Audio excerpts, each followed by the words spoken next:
Welcome to American Black Journal. I'm Stephen Henderson. Now that Donald Trump has actually become the nation's 45th president, many African Americans, women, and other minorities are fearful about the future, especially in light of the highly divisive 2016 campaign.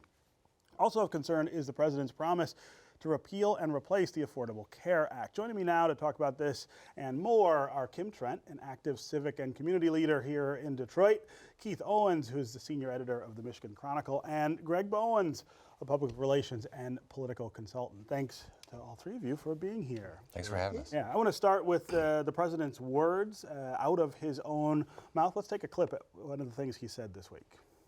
January 20th, 2017 will be remembered as the day the people became the rulers of this nation again.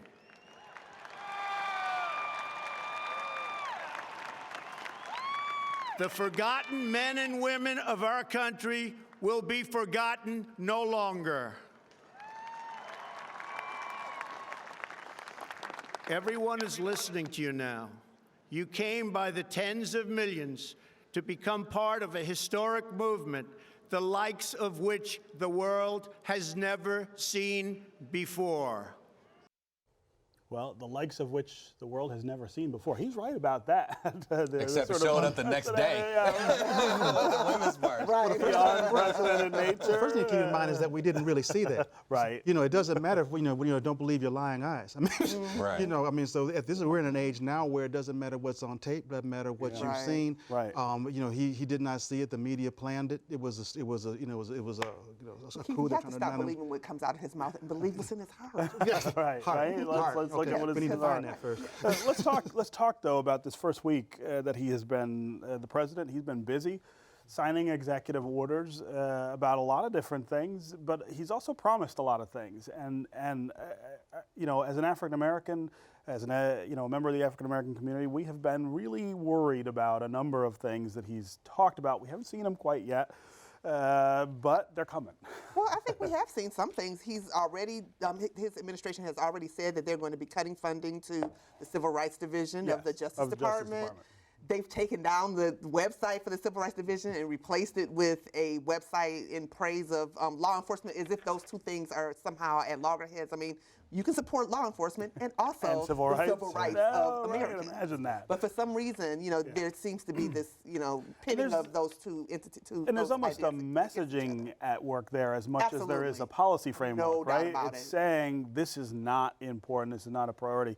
You look at who he's asked to be the Attorney General of the United States. This is somebody who has said he doesn't prioritize these things anymore, right? Right, and for us here in Michigan, if you look at East Point and the situation that has developed there with being sued by the Justice Department because Black and brown people don't have a fair opportunity to get elected to their city council or any of their higher offices, you wonder whether or not the Justice Department will just sort of not pursue that under a Jeff Sessions. You know what I mean? Right. And so it can have real implications for us right here very quickly in Michigan. Well, we're talking about a man who, in his own dealings as a businessman, was accused by the Justice Department of not renting to African American tenants. Found guilty of that. Found guilty. And then went back and did it again. Once again. Right. So this is not someone who I am looking forward to a strong enforcement of our nation's civil rights laws. What about what he's saying there, though, about this voice that spoke on November 8th to put him in an office? And we can argue about whether the popular vote or the electoral vote matters. I don't think there's no argument there. Right. I mean, he didn't win the popular vote, but he did get 63 million votes. That's a lot of people who are frustrated about, I think, some legitimate things, but also maybe frustrated about some things that we ought to be concerned about. Yeah, I think when you're looking at it, is that once again, we're talking about within the white working class. I think it's important to say white because too often you hear when they say the working class or women, we're talking about the white working class. But so we're looking at two things. One, are we looking at their frustration, or are we looking at the fact that what they're overlooking? In other words, I think it's important to notice that when their frustrations, that they overlook all other things that Trump has done and said. We don't have to go back to historically. You don't expect them to know everything that he did way back when, but just during the campaign. Right. And it's interesting to note that their vote for Trump was that regardless of all that was okay with them. Yeah. I think you're giving them too much credit because I mean you're saying they overlooked it and it was. Oh no, that's not what I think his populist message and Exactly. his naked kind of appeals to nativism. I think that was on purpose, and I think they responded to that. Well, that's the reason why the Klan backed him. You know, I think it's that's what I guess. Yeah, you're absolutely right. But do you really think that most of that 63 million people who voted for him have that kind of animus for African Americans? I don't think that it's as overt as that. I don't know that they, spend their days and nights thinking about how I can impress African Americans. Cutting eye holes out of But I do think that there's this overwhelming feeling that black people and brown people have some kind of leg up on white people. I mean, that's been the narrative for the last 20 to 30 years. And I do think that there's like widespread belief that that's the reality, especially.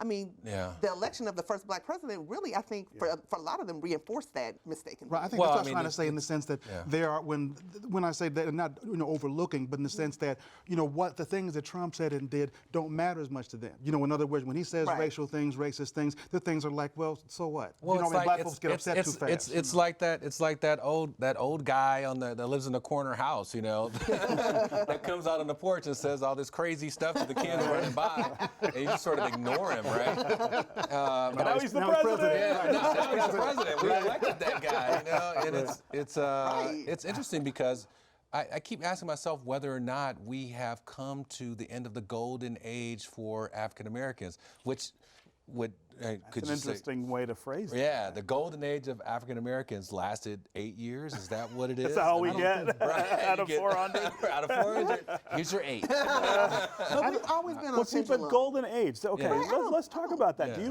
Do you think that's what we saw in the last 8 years with Barack Obama? I think that if you're living up I-75 and you see the trailers and you see the poverty as you go up to Mackinac and those ways, those places, and those folks are turning on TV and they are seeing a black president, they're seeing, black stars, folks that look like they are doing really well, and their immediate interaction with black folks is not all that much, Right. While we have plenty of white friends, it's not enough of us to go around, to be honest with you, when you go around to other places in the state. And so their experience, their black experience, is shaped by and large on what they see on TV. And if they're not seeing black folks committing crimes so this is in a Cadillac.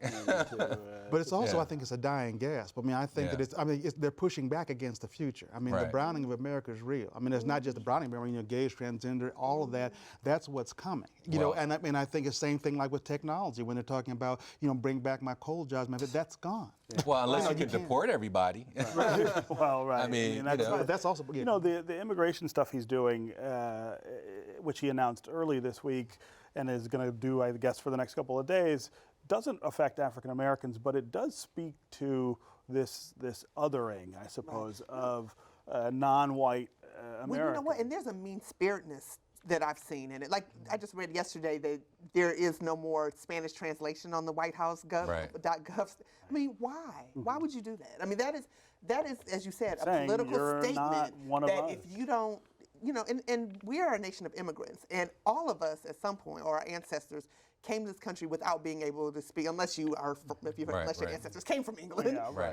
But this idea that it makes you somehow a less important American if you don't, if you're not fluent in English. And that's the flip side, I think, of when he said in his speech, America first. That's what he means, white America first, and English-speaking white America first. So that's why that's who they're appealing to. English-speaking white American Christian males. Right. I mean, and let's be honest about it.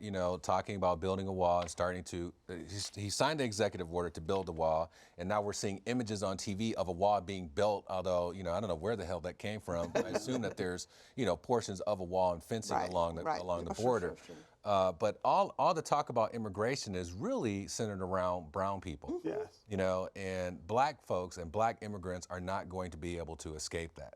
Remember when we used to flip out about the Haitian boat crisis and folks coming over? And in places like Miami, the African American, the black experience is not really there. I mean, there's a Pan-African sort of experience, but not African American experience. We're not part of the political power structure there. It's like we've disappeared. Oh yeah. But there are black people there, and so those folks are still under the same kind of, I think, pressures that that other immigrants are. And so if you're from Nigeria, or if you're from Haiti, or if you're, pick your spot, you are definitely in danger of going. And it seems like it's up to us. How are we as African Americans going to respond to the call for help? Well, see, that's what I'm, I guess, trying to get to here with this immigration question is, we've had a hard time in the past making coalitions among minority groups in this country. Blacks and Hispanics don't work together to elect representatives to push back against this stuff. Now that, the situation is really serious and we're talking about sending people away or not welcoming people in, does that inspire a different kind of political dynamic between African Americans and these other groups? I would hope for our survival, because when they get done with them, they're going to look to us. I mean, in terms of being able to roll back stuff, I don't want to be too gloom and But I'm hopeful, having attended the Women's March in Detroit this weekend, and seeing women of all different ages and socioeconomic backgrounds and races coming together to speak with one voice to say, we reject this leadership. We're not going to do this. Right, but obviously we have to go beyond the symbolism of a march to real coalition building. And you're right, that has been a challenge for us in the past. But the one good thing that might come out of a Trump presidency is that I think people will recognize the importance of us. One of the speakers there was funny. I can't remember the man's name, but he said, "So I don't know what kind of president he's going to be, but he's one hell of an organizer." That's right. Better maybe than Barack Obama.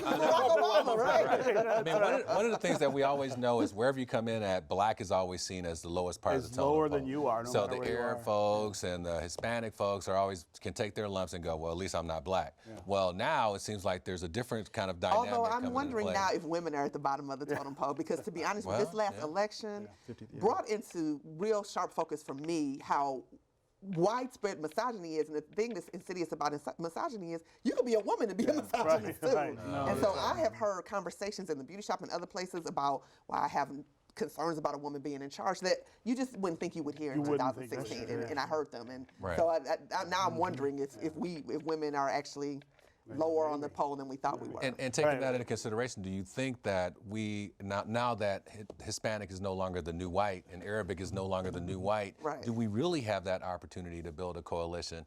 And I think some of those folks are going to have to get over their own sort of hubris that they've had in feeling like I can tell you, I've worked on a few projects with Access where we've done that, where they really have reached out to the African American community to try to build those bridges. So.